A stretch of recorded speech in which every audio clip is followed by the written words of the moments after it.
subjektif sih memang, tapi kenapa aku dipilih jadi ketua kelas? Karena aku punya skill ini, punya problem solving. Problem solvingnya apa contohnya? Dosennya nggak datang, kita harus mimpin diskusi dulu. Sedangkan aku sendiri belum tahu materi diskusinya itu apa. Problem solving. Kedua, aku punya critical thinking. Dosennya selalu telat. Mau nggak mau, kita udah harus mulai duluan sebelum dosen itu datang. Sehingga dosennya suka lama-lama. Kamu aja dia jadi ketua kelas ya. Sebagai wakil saya kalau saya belum datang. Critical thinking, problem solving, communication. Diteleponin jam 7 pagi, jam 1 malam. Buat apa? Buat cuma ngomong gini, besok saya terlambat ya, tolong mulai dulu diskusinya. Udah, tapi karena aku punya ini semua, aku bisa mendapatkan nilai yang lebih baik. Aku bisa lebih unggul dibandingkan dengan teman-teman aku. Nah, ini kenapa aku dikasih judul Skill That Matter in University. Ini momen yang tepat teman-teman buat kalian belajar. Di Kanaan kan harus bersyukur. Satu, harus bersyukur masuk Kanaan. Aku bukan promosi ya, kan udah masuk. Buat apa aku promosi dari Kanaan? Satu, Kanaan itu akan memberikan banyak sekali kalian kesempatan untuk bisa melatih ini melalui aktivitas, organisasi, dan lain sebagainya. Tinggal kaliannya mau atau enggak. Kaliannya yang mau menangkap kesempatan itu atau tidak. Setiap kegiatan yang kalian lakukan itu ada makna. Kalian capek itu juga ada makna. Kalian belajar dari situ. Belajar itu nggak harus selalu di buku. Bosan nggak belajar di buku jenis? Jujur aja, bosan nggak? Bosan nggak tiap hari kamu belajar di kelas? Sebenarnya bosan nggak? Nggak selalu belajar itu nggak harus di kelas. Banyak sekali pelajaran-pelajaran yang kan harus ambil sebenarnya. Makanya melalui aktivitas, organisasi, dan lain sebagainya. Itu bukan berarti sekolah mau mempekerjakan kalian, tapi itu ada titik penting buat kalian belajar. Ya, ini aku sebagai alumni, aku ngomong jujur. Aku adalah orang, mungkin salah satu orang yang sangat sibuk ya waktu itu di Kanaan. Tapi aku bahagia, karena saat ini kesibukan aku di UI 10 kali lipat dibandingkan kesibukan di Kanaan. Dulu aku pegang paling event 2. Sekarang, kemarin aku baru aja menyelesaikan 5 event sekaligus. 3 pengabdian masyarakat, 1 event internal, dan 1 event organisasi. Bayangin, dalam tenure 3 bulan. Ada 5 event, jadi itu gede semua eventnya. Pesertanya juga bukan cuma kayak kita, palingnya 30 gitu ya. Paling 50, sekarang pesertanya minimal 100, 120, 150, bayangin. Berarti itu udah kayak gitu. Kemarin aku baru aja menyelesaikan konferensi luar negeri. Itu juga dekat-dekat tuh, cuma jeda 2 minggu. Dari beres event terakhir itu 2 minggu, udah selesai lagi event yang lain.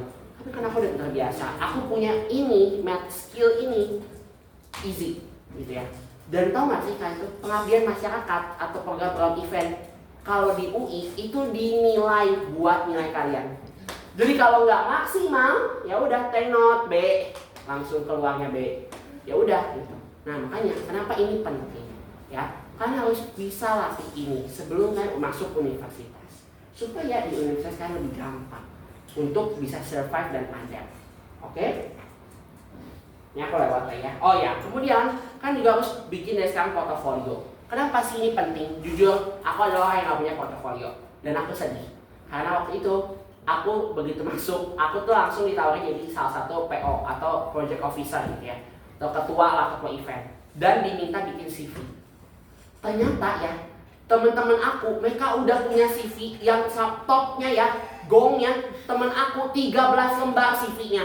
Udah kayak ibarat nih, CV orang luar biasa ya, gila 13 lembar lu bayangin. S1 aja belum, udah 13 lembar.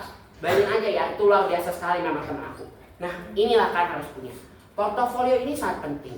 Contohnya, kalian punya prestasi, kalian masukin itu. Makanya kan jangan protes ya, karena disuruh kalian SLC, bikin PPT. Meskipun ya aku jujur ya, dulu adalah orang yang paling malas SLC. Tapi saat ini aku penting, aku lihat penting. Makanya kenapa aku masukin. Portofolio itu adalah cerita kalian, perjalanan kalian, pengalaman kalian. Most of it perusahaan kampus akan lihat portofolio.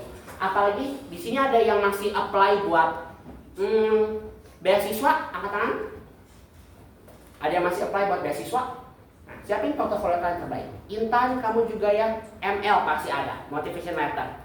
Itu sesuatu adalah portofolio. Ya, beasiswa UI itu kan harus bikin motivation letter 1000 kata. Nah itulah yang akan dia lihat, gitu ya. Bukan nilai loh ya. Dia transkrip itu setelah kalian masukin ML dulu, baru transkrip. Berarti yang dilihat apa aja dulu? Motivation letternya dulu, sebelum transkrip nilai ada, gitu ya. Nah Makanya portofolio ini sangat penting sekali. Setiap SLC kalian buat sebagus mungkin.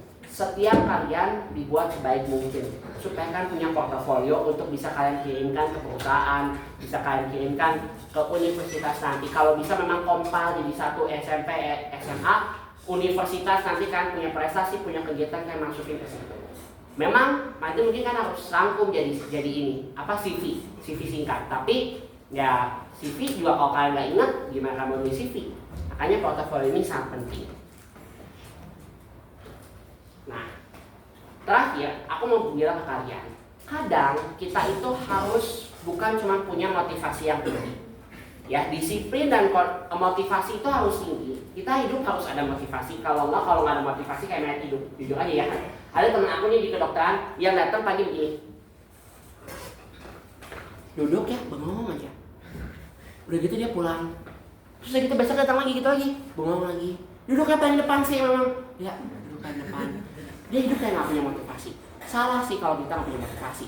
Tapi motivasi itu harus sejalan dengan disiplin dan konsistensi. Saat ini kalian masih masuk SMA, kalian harus bangun sebuah kedisiplinan.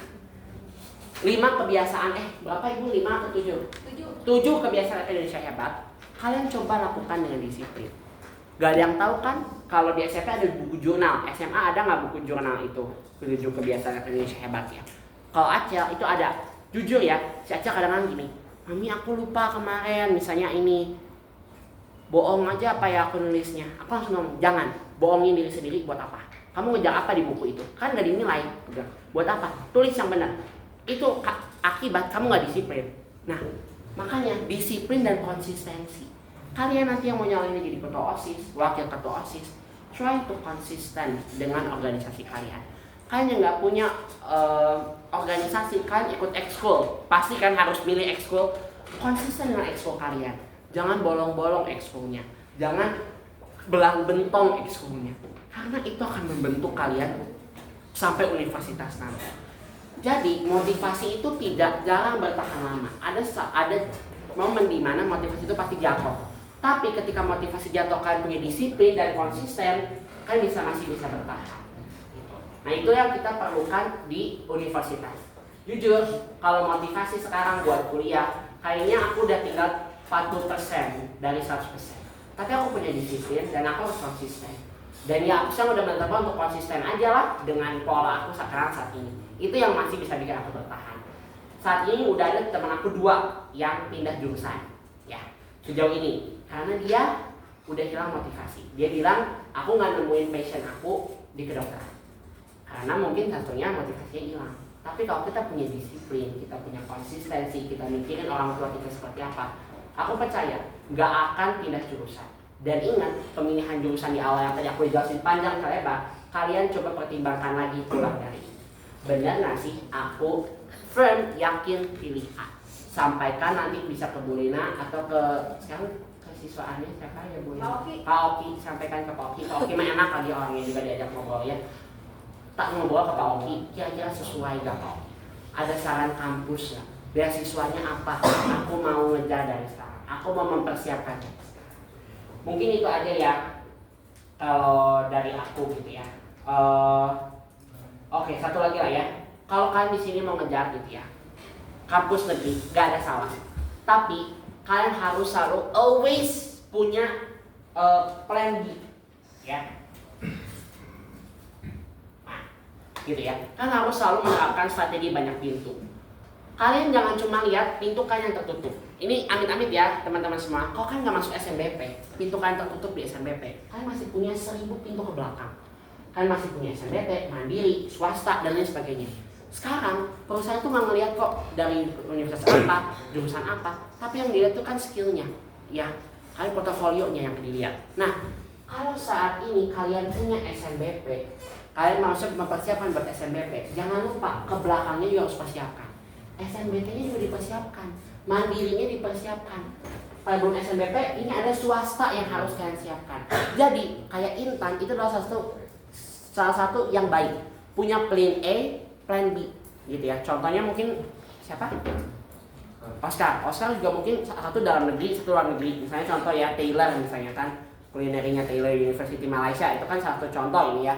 Mungkin di Indonesianya bisa NHI misalnya gitu, NHI Bandung gitu ya. Nah itu contohnya gitu ya. Jadi kalian jangan terkunci pada satu plan. Kalian harus punya banyak planning gitu ya. Kalian dibawa kampus tour, dibawa apa, itu fungsinya untuk kalian bisa ngebuka dunia kalian. Kalian bisa punya planning yang banyak, gak cuma hanya satu. Aku udah diterima dulu kan di Maranatha. Kalian tahu lah ya, mungkin yang kelas 10 tahu ya.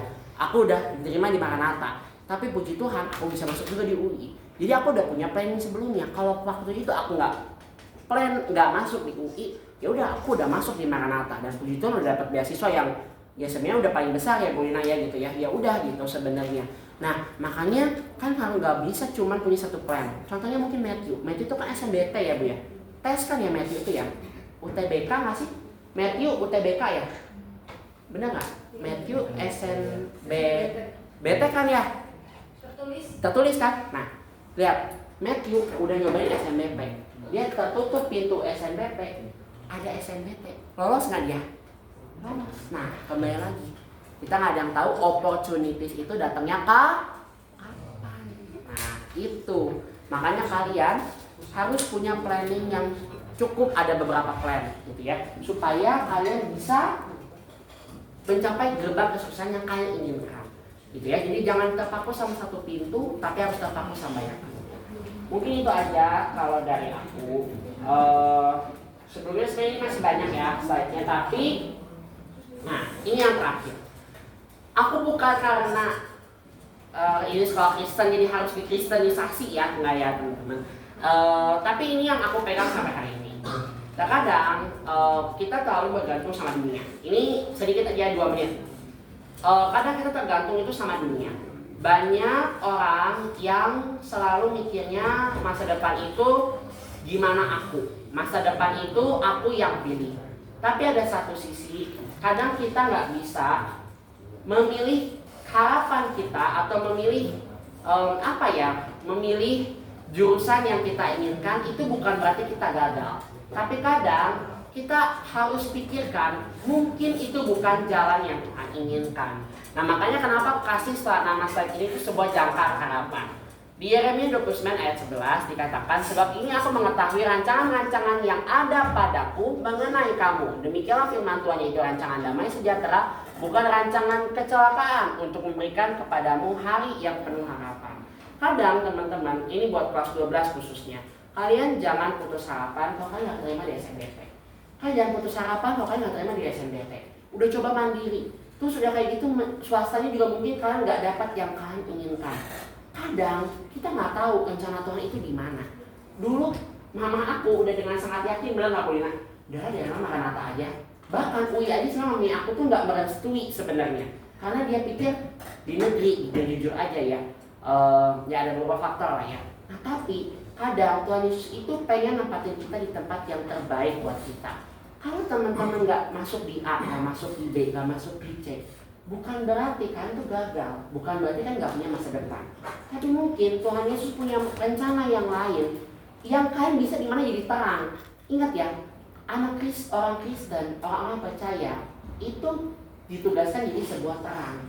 Dimanapun kita ditempatkan, di situ akan jadi terang. Terkadang kita nggak sadar hal itu. Kadang kita ambisi pribadi. Nah tapi kita juga perlu pikirkan, ketika kegagalan itu ketemu sama kalian, bukan berarti kan itu bodoh, bukan berarti kan ya udah deh aku gagal, nggak kayak gitu. Tapi terkadang ada momen dimana kalian harus berpikir mungkin ada rencana yang lebih baik buat aku, gitu ya. Jadi ini menjadi penutup buat aku. Semoga teman-teman semua ya kelas 12 bisa mendapatkan yang terbaik seperti tahun-tahun sebelumnya. UI jebol 5 tahun ini Bu, amin. Ya, SNBP semuanya ya, oke. Supaya terus itu eksis ya di UI. Nanti nggak ada lagi yang nanya kan ante apa gitu ya. Itu aja dari aku buat kelas 10 kelas 11. Yuk coba rancang. Yuk coba bikin SWOT kalian. Yuk coba bikin yang tadi yang ini nih ya. Dikasih PR boleh nggak Bu? Ya ini ya, kalian boleh coba bikin ini deh sekarang. Kalian kira-kira kenapa mau pilih jurusan itu? gitu ya, karena ini sangat penting banget gitu ya untuk kan bisa merancangkan jurusan impian kalian dan apakah cocok dengan kalian atau tidak gitu. Mungkin ini juga bisa dikonsulin ya dia ke Pak Oki, kira-kira itu cocok nggak sih Pak buat aku gitu. Itu aja sih mungkin kalau dari aku. Sekian dari saya, terima kasih banyak teman-teman semuanya. Passion berkat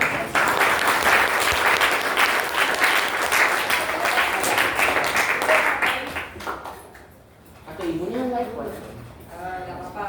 Ntar kita itu aja apa namanya terkenal otomatis. Itu Bu, pakai ChatGPT bisa lah. TV aja Bu. Pakai ChatGPT aja Bu. Pakai TV Oke, bisa. pakai TV juga bisa ntar. Oh, iya. Bentar ya. Ya. Siap. 1, 2, 3. Gaya sekarang. Tuh, 2, 3. Oke. Oke, yuk pakai TV, pakai TV.